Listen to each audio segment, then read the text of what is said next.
about Birsa Munda. Birsa Munda was an Indian tribal independence activist and a folk hero who belonged to the Munda tribe. He spearheaded a tribal religious millenarian movement that arose in the Bengal Presidency in the late 19th century. During the British Raj, thereby making him an important figure in the history of Indian independence movement, the revolt mainly concentrated in the Munda belt of Kunti Tamil, Sarwada and Bandgaon.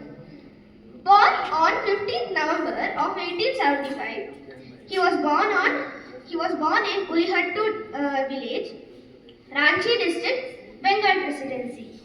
He died on 9th of June on the year 1900. He was just aged 24.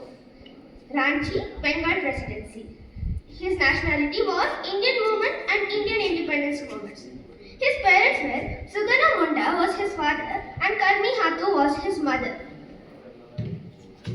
Birsa received his education in the Salaga under the guidance of his teacher Jaipal Nam. Later, Birsa converted into a Christian to join the German mission school but soon dropped out after finding out that Britishers were aiming to convert tribals to Christianity through education. After dropping out of school, Birsa Munda created a faith called Birsik. The members of the Munda community soon started joining the faith, which in turn became a challenge for the British activities. The Birsiks openly declared that the real enemies were British and not Christian Mundas. The cause of Munda revolt was the unfair land grabbing, practices of colonial and local authorities that demolished the tribal conventional land system.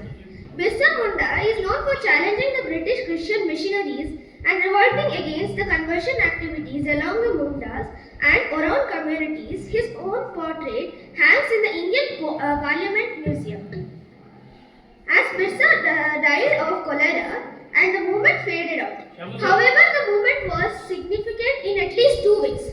First, it forced the colonial government to introduce laws so that the land of tribals could not be easily taken over by depots. Second, it showed once again that the tribal people had the capacity to protest against the injustice and express their anger against the colonial rule. They did this in their own specific way, inventing their own rituals and symbols of struggles. That's all for today's special item. Thank you and have a nice day.